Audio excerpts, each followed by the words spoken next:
Hey, kumusta na yung ating mga colleagues dyan at mga future colleagues dito sa profesyon ng accountancy?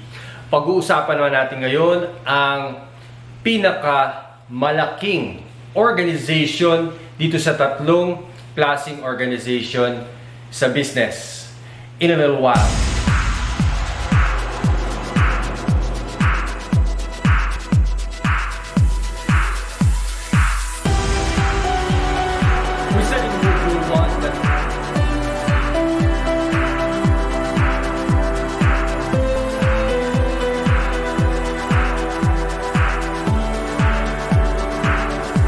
Ano ba itong organization na to na pinakamalaking organization? Well, wala akong tinutukoy na particular na organisasyon. Itong organisasyon na ito, isa ito dun sa mga sa tatlong organization na ang una ay sole proprietorship. Ito yung nag-iisa ka lang na ikaw yung may-ari ng negosyo. Tapos yung partnership, 2 or more persons, putting their resources together to form a business. And ito na yung pinakamalaki. Ito yung tinatawag na corporation. Sa corporation, karamihan ng yung mga progressive na business dito sa Philippines, even around the world, internationally, global, ay ang kanilang form of business is corporation. So, pag-uusapan natin ngayon, ano ba yung mga salient features, yung some of the salient features dito sa corporation, especially yung accounting for corporation, yung mga shares of stocks, and what are these all about, no? But for the meantime, i-distinguish muna natin kung ano-ano yung mga klaseng organization. So one thing about yung in particular or pare-pareho dito sa tatlong organization na to, whether it's single proprietorship, partnership, and corporation, is that pare-pareho silang may equity. So lahat itong tatlo na to merong equity. Di ba natatandaan nyo yung pinag-usapan natin about assets is equal to liabilities?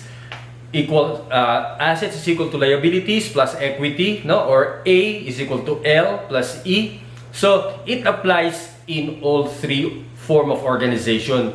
So whether you're single proprietor or partnership, so sa single proprietor, it's called a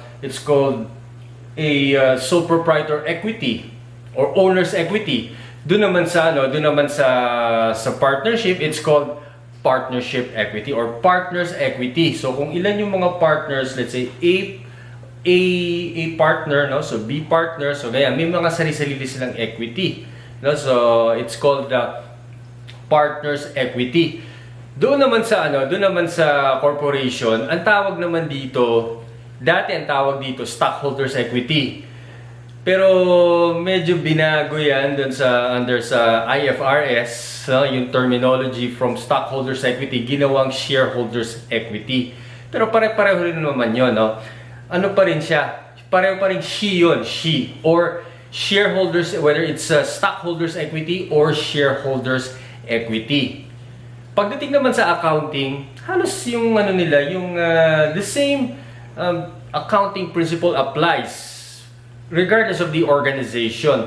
The only thing is doon lang nagkakatalo doon sa equity portion na yan. Kasi doon sa sole proprietor na accounting and dun sa partnership accounting, also it takes into consideration yung profits or loss made in the business plus minus yung investments or withdrawals nila doon sa business. While dito naman sa shareholders equity or sa corporation, ito yung naman nanggagaling doon sa mga stockholders, yung mga issuance of stock. Ito yung parang pinaka-investment nila.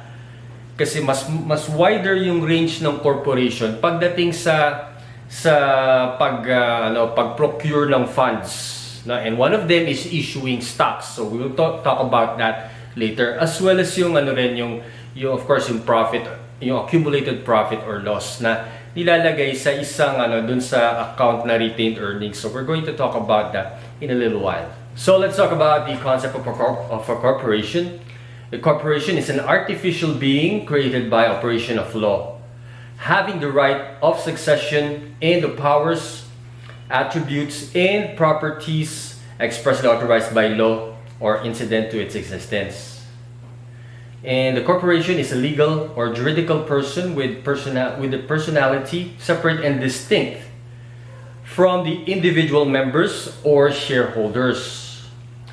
The corporation is not in fact and in reality a person, but the law treats it as though it were a person by process of fiction. So, in other words, itong korporasyon na to, no, created by law to. Kumbaga, ito yung hindi by law to, by law, no? Kasi napaka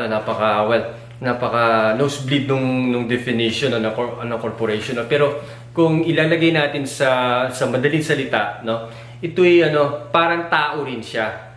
Okay, yun nga lang, artificial being siya. So, pwede siyang idemanda, pwede siyang kasuhan, yung mga ganitong bagay ba. At hindi siya katulad ng partnership na mere agreement, meron ng that constitutes already a partnership. Sa corporation, kailangan merong approval ng state, because it is a creation of law. So, kailangan ma-issuehan muna ng tinatawag na yung bang sa pagka nag-apply sila sa Securities and Exchange Commission, which we'll talk about later, no, saka pa lang sila magkakaroon ng artificial being, no, as a citizen, no, parang citizen rin, parang mga tao rin, no, ganun. So pagka karamihan dito sa mga negosyo dito sa Philippines, no, marami dito na ginagamit ang korporasyon para lang sila doon sa liability, para maiwasan yung liability na yon. And well, sometimes it is a good kumbaga magandang decision yun, no? Kasi there are a lot, especially pagka lumalaki yung business, and if you are a sole proprietor, no, and hindi maiiwasan na in your later years, especially dun sa business mo, magkakaroon ng siyempre habang lumalaki yan, magkakaroon ng maraming problema yan, no? And kung meron ka mga creditors, ikaw lang ang habulin ng creditors mo kung sole proprietor ka. Whereas kung if you're a corporation, hindi ka pwedeng basta-basta habulin ng mga creditors mo or yung mga pinagkakautangan mo, kasi meron kang somehow you are shielded by the corporation, no? Saka you're only liable, nabubulol ako. You're only liable up to the extent of your shares, yung shareholdings mo, hanggang dun lang. Hindi ka nila pwedeng habulin up to your separate property, which actually sa partnership has.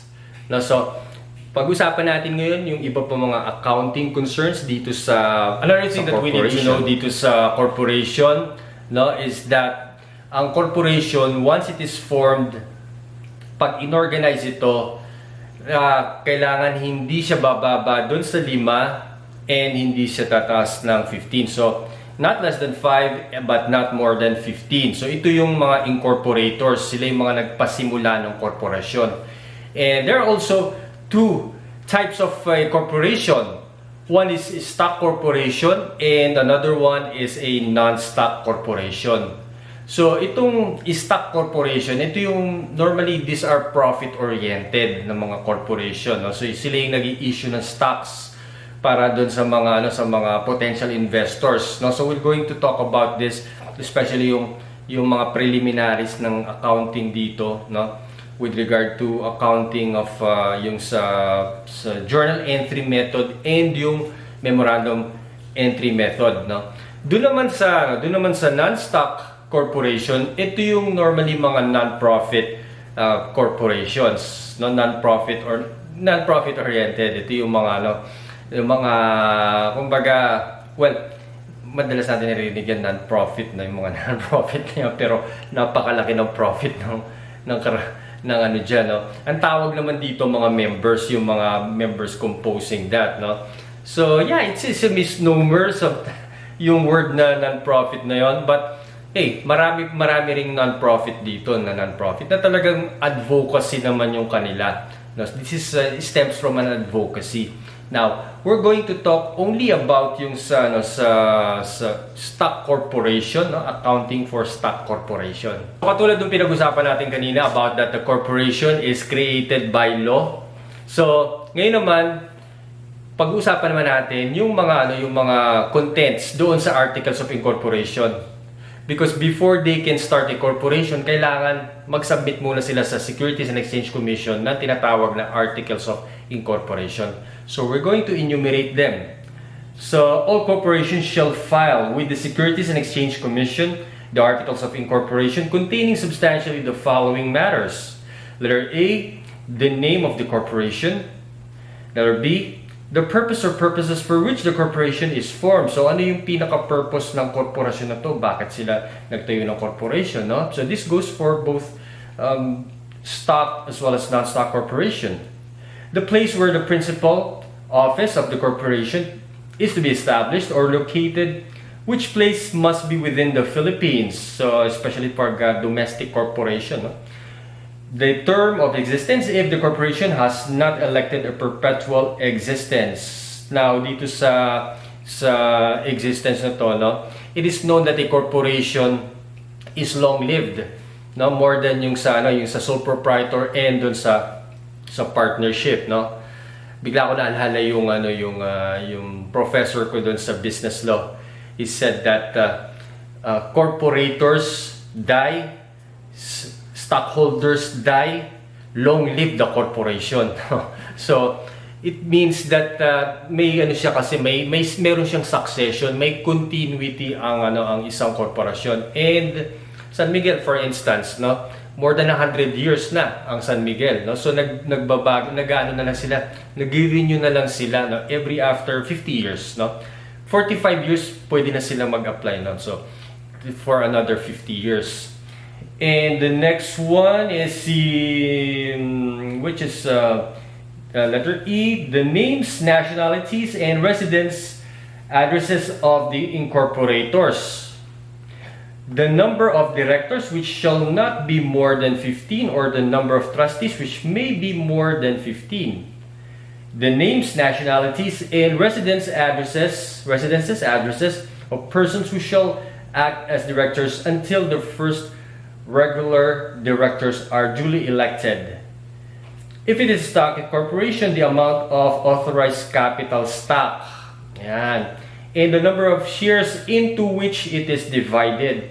The par value of each share, names, nationality, and residence addresses of original subscribers, amount subscribed and paid by each on the subscription.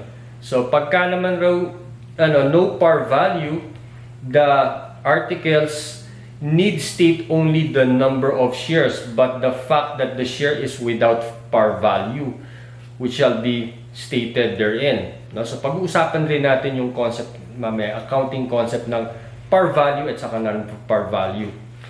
If it is a non-stock corporation, the amount of its capital, the names, nationalities, and residences, addresses of the contributors, and amounts contributed by each. Such other matters consistent with the law and which the incorporators may deem necessary and convenient. Well, the corporation commences to have a juridical personality once that they have been issued by the Securities and Exchange Commission a certificate of incorporation. So simula dito, once na na-issue na sila ng SEC or ng Securities and Exchange Commission ng certificate of incorporation, then it comes into being itong korporasyon na to. Pero hindi pa sila nag-ooperate, no? Kasi hindi pa sila organized. So kailangan muna ng yung mga bylaws na isasubmit rin nila sa Securities and Exchange Commission. So under the bylaws, no, ito yung mga it is a formal requirement, no? Bylaws may be defined as the rules of action adopted by the corporation for its internal government. Ayan. And for the government of its officers, shareholders, or members. So para ring ano to, no? Para ring sa local government. Merong mayor, merong governor, no? Meron rin mga ano, yung mga staff, no? So nandito yung ano, kumbaga may mga policies and of course which are found under the bylaws, no? Yung pagpapatupad ng mga ganito mga policies ng kumpanya, no? So, among others, a private corporation may provide the following in its bylaws. So, letter A is the time, place, and manner of calling and conducting regular or special meeting of directors, trustees, shareholders, or members. Yan. So, pagka nagpatawag ng meeting, no, yung board of directors, no? The number, qualification, duties, responsibilities, length of office, and compensation of directors or trustees. The appointment, duties, responsibilities, length of office, and compensation of corporate officers other than directors or trustees. And last, the manner of issuing stock certificates. Pag-usapan naman natin ngayon yung components of a corporation. So this is depicted by the acronym CISM, which stands for, C stands for corporators, I stands for incorporators, S for shareholders, and yung last is yung members. Now yung C is for corporators. Sila yung the one who composing the corporation, whether it is a stock corporation or a non-stock corporation.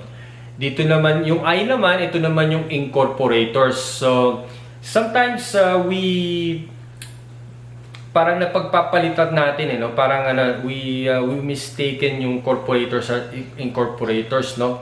Now incorporators are also corporators, but the corporators may or may not be the incorporators, kasi incorporators sila yung nagpasimula ng korporasyon, no? Sila yung nagko-compose nung not less than 5 but not more than 15 pag-umpisa ng korporasyon. So sila yung nag-incorporate, sila yung nag-initiate ng korporasyon na yon. And yung S naman stands for shareholders, no, or stockholders. So ito naman yung mga investors, no, composing yung stock company. If it's a stock company. Pagka naman sa non-stock, ito naman yung M, which stands for members. Members naman ang tawag dito. So organization cost, as the name suggests, the term organization cost represents cost incurred in forming or organizing a corporation.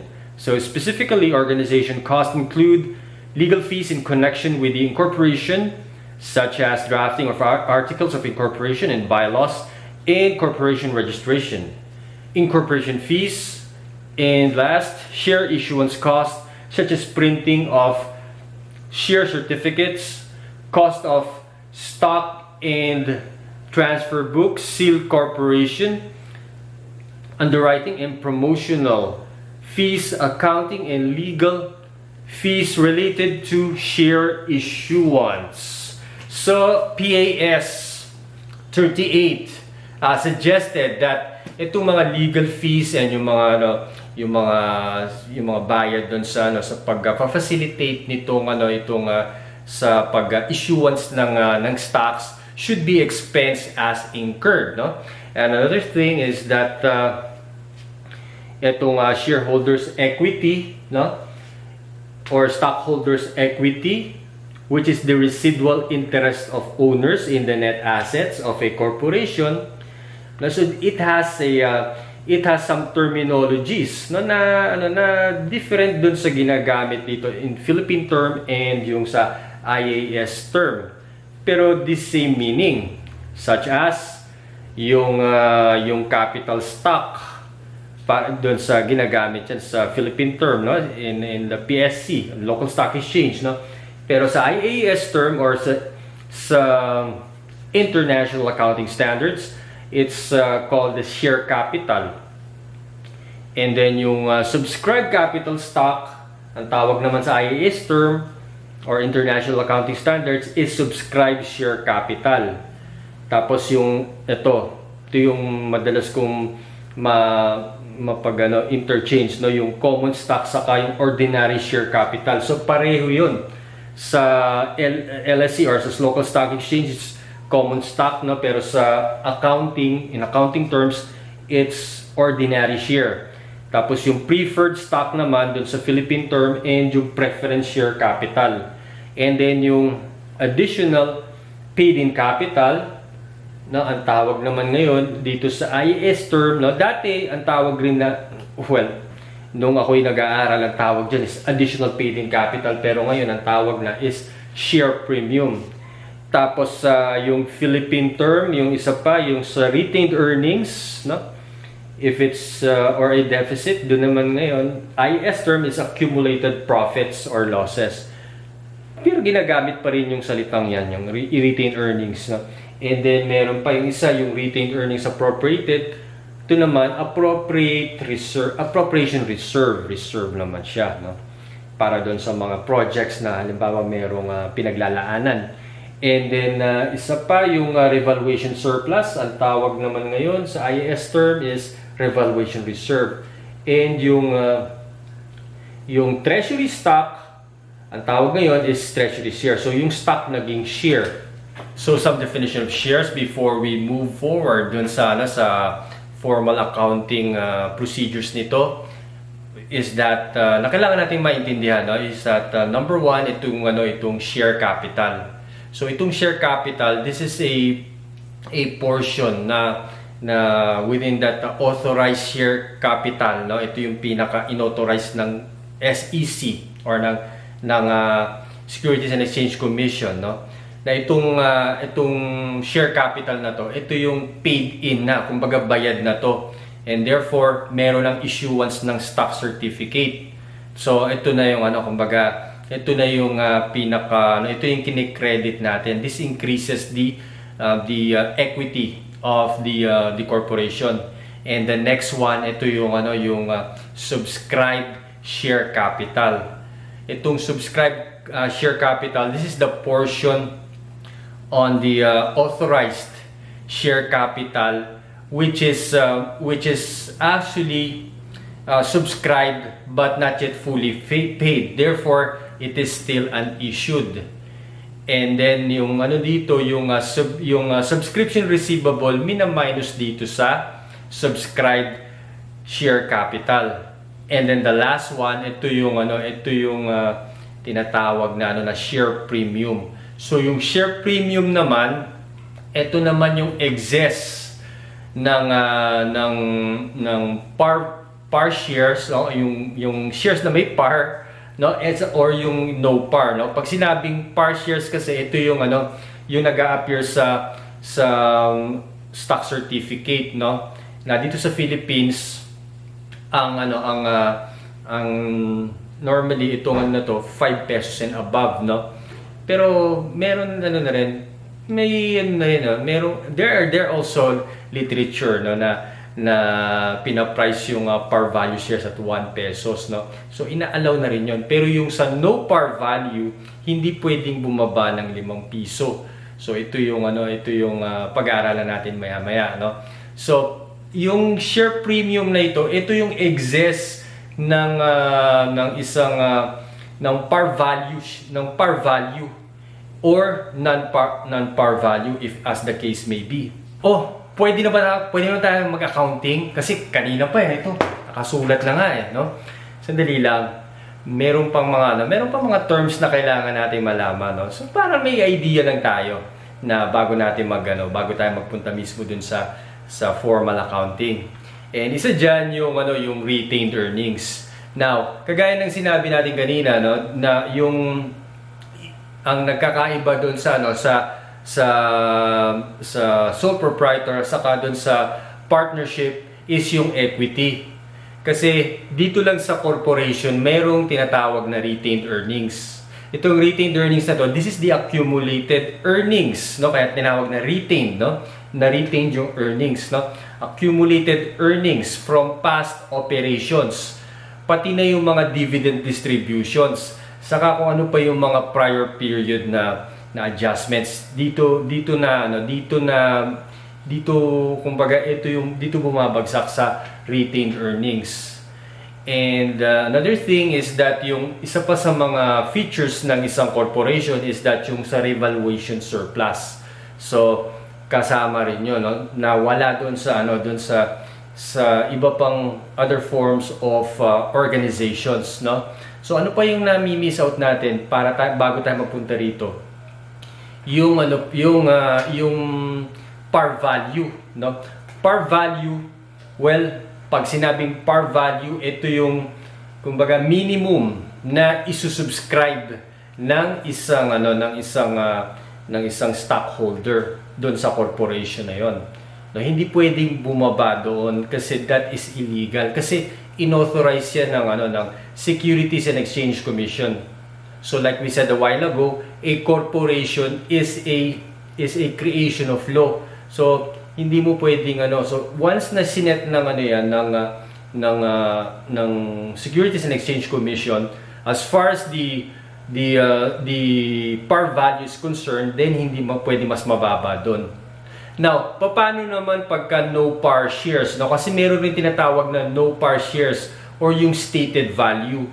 Well, normally yung mga ganong no par shares saka yung mga stated value, meron pa ring meron pa ring amount yon, no? Even if it's a no par share, meron pa ring stated amount yon. Now, dito sa Pilipinas, hindi pwedeng bumaba sa 5 piso.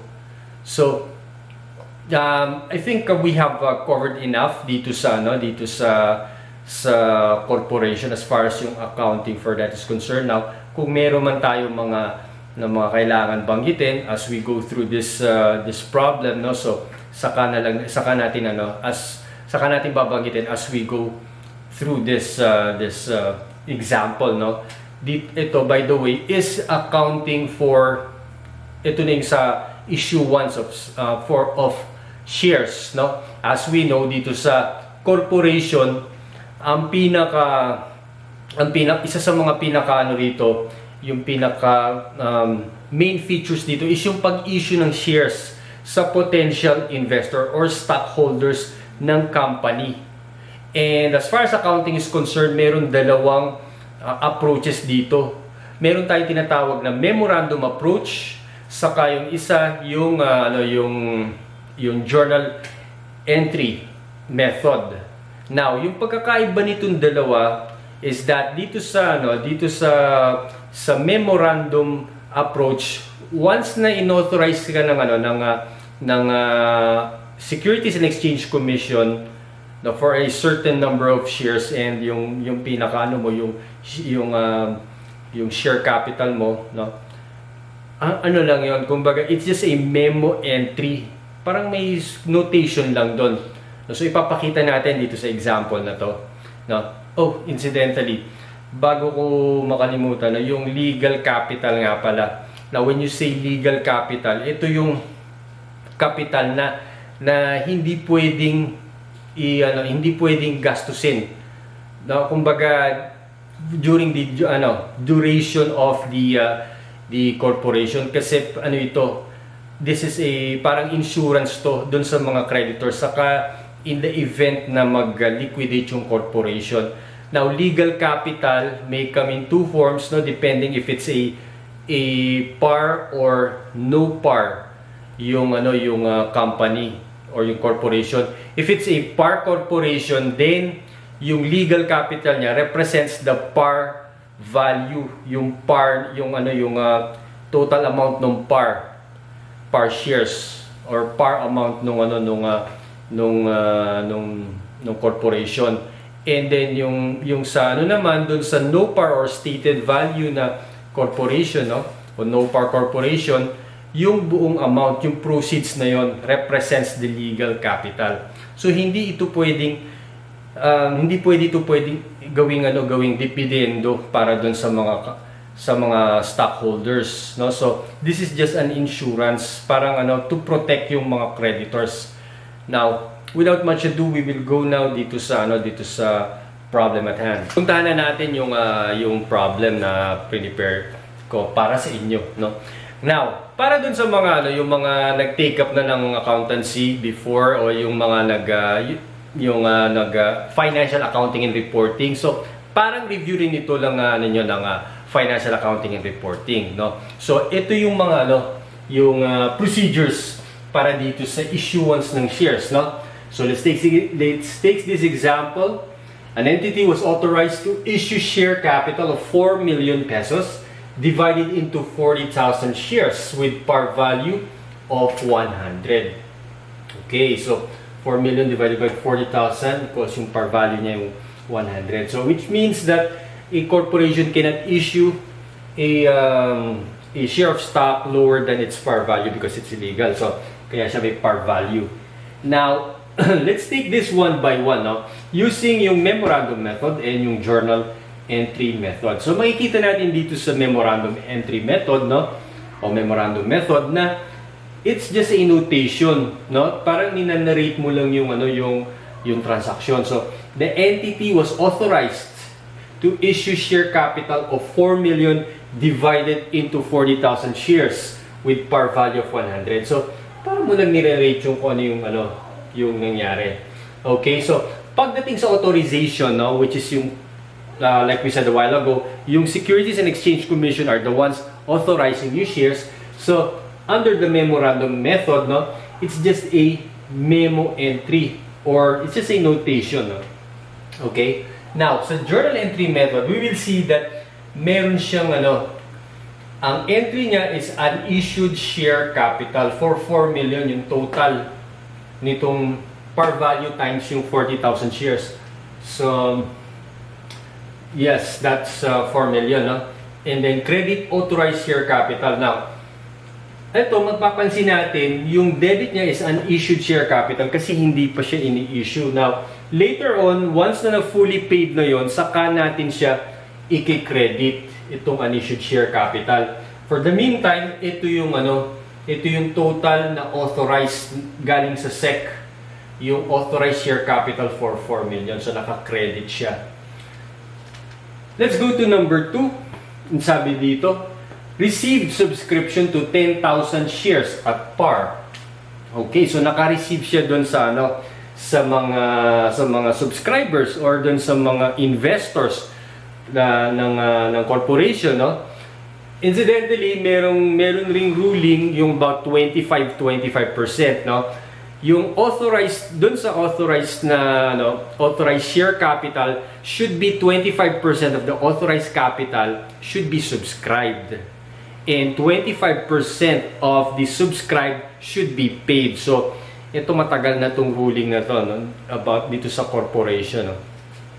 So ang dito, the entry here is 25 subscription to receive subscription to 10,000 shares at par. So kung titignan natin, 10,000 out of 40,000, that is 1/4 or 25%. So subscription, so the debit to subscription receivable for 1 million, no? Kasi magkano yan? This is 10,000 times 100 pesos yung par value niya, so 1 million. And then credit subscribe share capital, so that's also for 1 million. Okay, so mapapansin natin dito sa journal entry, wala na ako nilagay ng entry kasi pareho lang yan, the same. Okay, so susulat pa ba natin yan? Pareho lang yan, no? Okay, copy paste mo na lang. So debit subscription receivable for 1 million and credit subscribe share capital. So yun yung entry upon subscription. Okay, mapapansin natin itong subscribed share capital na naka-credit siya. So this is an addition to the capital, while this one is a deduction from the corresponding subscribed share capital. Okay, so we'll go now to the next one, yung number 3. Okay, so collected 25%. So like we said a while ago, 25% should be subscribed and 25% should be paid. 25% of the subscription should be paid. So, collected 25% on the above subscription. Okay, so, number 3 yun. So, debit cash, nakakolekta tayo for 250,000. So, the computation there is 25% of 10,000 shares is 2,500 times 100. That would give you 250,000 pesos. Now, and credit, of course, yung subscription receivable. So, kung mapapansin natin, no? Okay, naka-debit siya dito. So, yung portion yan, credit na natin. Yung bayad na. Okay? Para, no? Para yung subscription receivable, hindi na siya 1 million, no? Kasi ileless natin mamaya yan, yung credit natin. And then, dito naman sa kabila, so journal entry method, it's also the same. Pareho lang ng entry. And then, we go now to the next. Receive full payment for 6,000 shares, originally subscribed. So, dito raw, itong number 4 item, no? Yung 6,000 shares out of this 10,000 was already fully paid. So, therefore, meron na siyang so, i-credit na natin dito yung share capital, no? Pagkatapos nitong number 4. Okay, so, debit cash for 450,000 and credit subscription receivable. So, the way to compute this is that ito yung niya, i-compute natin yan. So, using this one, so, ang niya is subscription price. So, lalagay na lang natin dito. Subscription price. Okay, which is 600,000 pesos. Okay, so, 6,000 times, this is 6,000. 6,000 times 100. Okay, so therefore this is 600,000 pesos. Okay, and then ililess natin yung partial payment dito. Okay, kasi nagbayad na tayo, kasama tayo dito sa nagbayad dito sa yung sa 25% of that. So kukunin natin yung portion nung para doon sa 6,000 shares na bayad na. So, this would be 600,000 times 25%. Okay? Okay, so that would be 150,000. 150,000. So, yung balance, 450,000, ayun na lang yung babayaran pa. That's why nakatanggap yung corporation ng cash, debit cash for 450,000 and credit subscription receivable. So tinanggal na natin yung buong subscription receivable from the 6,000 pertaining to that 6,000 pesos kasi fully paid na siya. Now, yung number 5 naman, issue the share cap certificates for 6,000 shares which are fully paid. Incidentally, dun sa number 5 nito, the same lang rin yung entry. Okay, so dito sa debit cash and subscription receivable for also 450,000. Now, dito naman sa number 5, no? If you can check this, yan, medyo, yan. Okay. So, again, dito, no, yung subscription price, no, 6,000, baka hindi mo nakita, 6,000, no? 6,000 kasi ito yung fully paid na times 100 yung par value, so 600,000 less yung partial pertaining to that 600,000 times 25% kasi nakasama siya dun sa original issuance na nagbayad tayo doon ng 25%. So, bayad na yon. So, ililess natin yung 150. So, may balance pa na 450 na binayaran na natin kasi finally paid na natin yung 6,000 na yon na shares. So, debit cash and credit subscription receivable. And then, the same lang rin dito sa journal entry method. So, number 5, no, under the memorandum method, we debit subscribe share capital, no, so and credit share capital. Now, yung share capital, ito yung dumadagdag dun sa equity, no. This is like a partner's capital. okay, or a sole proprietor's capital. So naka-credit siya for 600,000, okay, under memorandum entry. Now, dito naman sa journal entry method, makikita natin na pareho lang sila ng debit, subscribe, share capital. Pero yung credit, kagaya ng sinabi natin kanina, i-credit natin yung unissued share capital once na fully paid na yung shares na yon. Yung 6,000 na yon, fully paid na yon. So, i-credit na natin for the whole amount of 600,000 pertaining to the 6,000 shares of unissued share capital. Yan. Kasi na-issue na siya, in other words.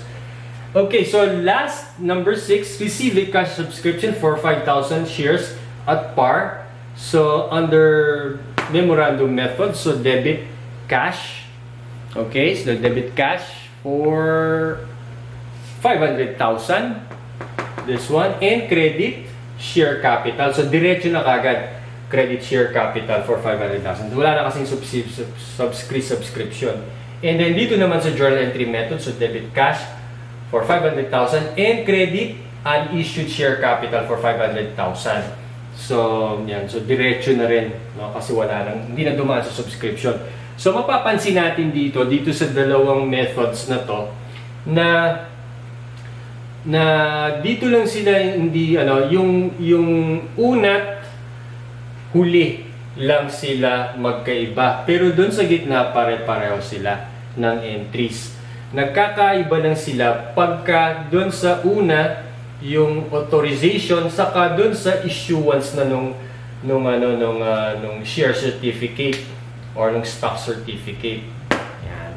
So if you have any questions, you may write down your comments below, and of course subscribe, and of course if you have any topics that you want us to discuss, you can just comment also, and also yung mga gusto magpa-shoutout dyan, okay, so libre pa rin, okay, libre naman. So God bless, stay safe and keep your hands clean.